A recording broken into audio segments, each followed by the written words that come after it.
एक समय की बात है। एक गांव था जिसका नाम था लखनपुर, जहां सब कुछ साधारण था।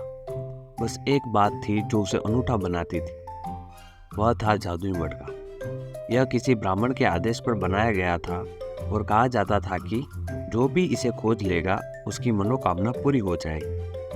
कई लोगों ने उसे ढूंढने का प्रयास किया, लेकिन सभी नाकाम रहे। उसी गांव में एक लड़का रहता था जिसका नाम था रतन, जो कि बहुत ही बुद्धिमान और समझदार लड़का था। उसने उस जादुई मटके के बारे में सुना और उसने तय किया कि वह उस जादुई मटके को ढूंढेगा।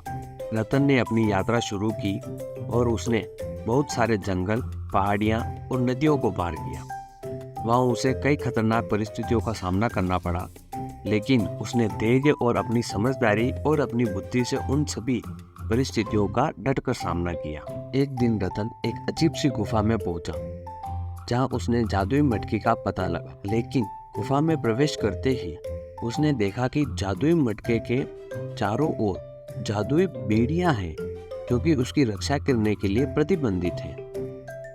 रामू के मन में उत्साह और धैर्य की कमी नहीं थी। उसने विचार किया कि वह कैसे इन दिव्य बेड़ियों को पार कर सकता है, और उसने अपनी बुद्धिमत्ता से उन बेड़ियों को पार करने के लिए योजना बनाई। रामू धीरे धीरे कर उन सभी बेड़ियों को बड़ी समझदारी से और बुद्धिमानी से उन्हें पार करता है। रामू ने अंत में जादू का मटका प्राप्त किया और वह अपने गांव में लौट गया। जैसे कि उसे बताया गया था, जादुई मटका उसकी सभी मनोकामना को पूरा कर सकता है।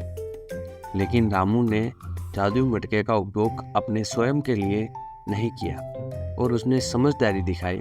उसने अपने गांव के लिए सुख और समृद्धि मांगी, और ऐसा ही हुआ। कुछ ही समय में लखनपुर एक समृद्ध गांव कहलाने लगा।